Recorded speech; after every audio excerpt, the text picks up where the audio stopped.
Hey, this is Archie Roach sitting at my kitchen table. Um, 30 years ago, in May 1990, um, we recorded this album, Charcoal Lane. Thick or thin, right or wrong, in the cold. Well, the 30th anniversary of Charcoal Lane. Well, it's a big thing. It means a lot. Who would have thought, 30 years ago when I recorded this album, that we'd still even be talking about it today. I suppose being the first album, it was the catalyst for my music career, my recording career, as well as performing around the country and overseas. So the 30th anniversary of this album, Charcoal Lane, is huge. It's allowed me to do so much in my life and experience and travel the world, travel this country, which I love. And so yeah, it's just so big. Like thinking about it 30 years on, and that I'm still playing music and performing. But it was because of this album here, Charcoal Lane. Yeah. For Charcoal Lane. Back in the late 80s and 90s, I suppose I'd been off the, I used to be a big drinker, alcohol, and it was ruining my life. As a young buck, I started off early, but but in the late 80s, I was getting things together. My life was certainly a lot better than it was. Working, and yeah, I just started writing songs about about my life, my experience, and putting them down on paper, and yeah, just I don't know, singing the songs around at home usually, sometimes at community events, and yeah, but I was happy working, and just being with my family. Yeah, so yeah, that's what life was like back then. Well, Ruby was working at a family group home. We were looking after state ward. Pretty ironic, really, when you think about it. Especially this album. The first first single on the album was "Took the Children Away," about children being removed, and we ended up working in a place where children were removed from families. So that's a little weird, I suppose, but yeah, we were there. I used to work outside of the family group home at a place called George Wright Hostel, a place for an overnight shelter for homeless fellas, usually the parkies. The parkies were people we used to drink with in the parks, in the laneways of Fitzroy and Collingwood. And so that's where we were at the time. Yeah.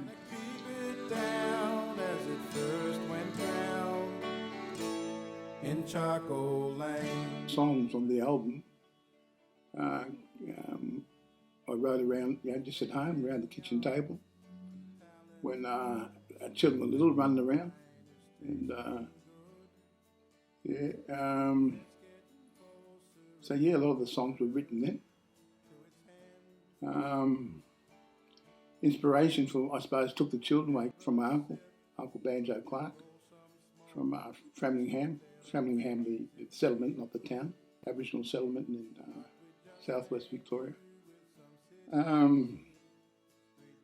He heard I was writing songs. I just used to write songs, like just country type songs about falling in love and getting drunk, because I knew about getting drunk, maybe not about falling in love at the time, or songs about falling out of love and getting drunk again.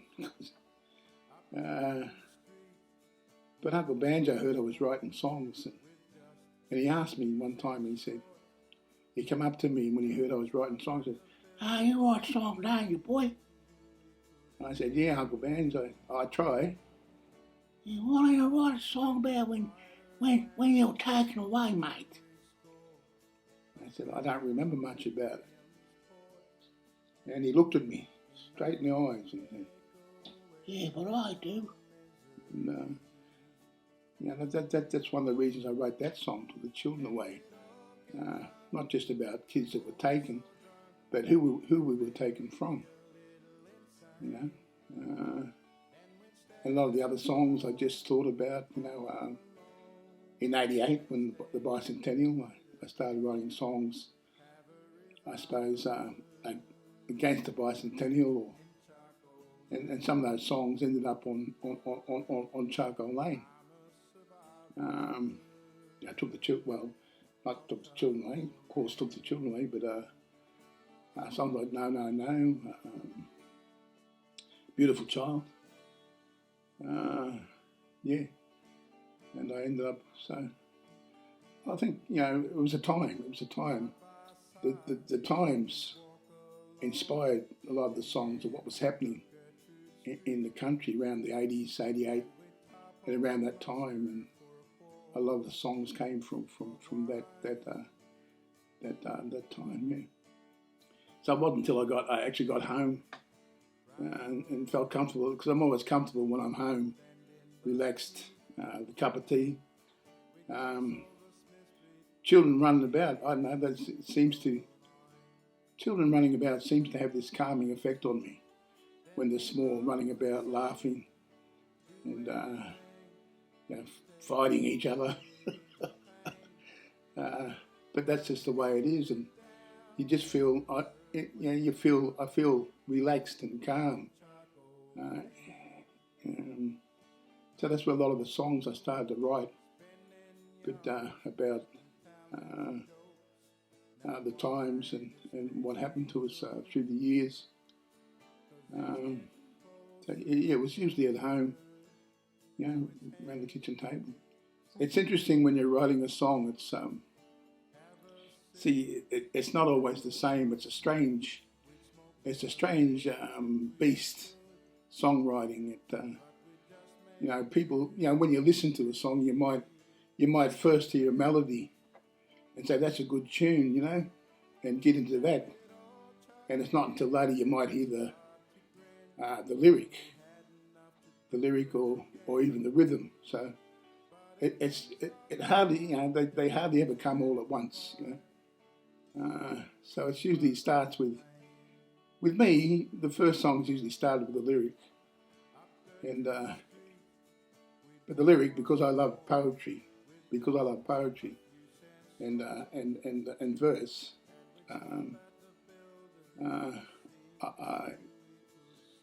the words seem to have a rhythm anyway, and so a tune, it just needed a tune, and the tempo, whether it could be fast or slow.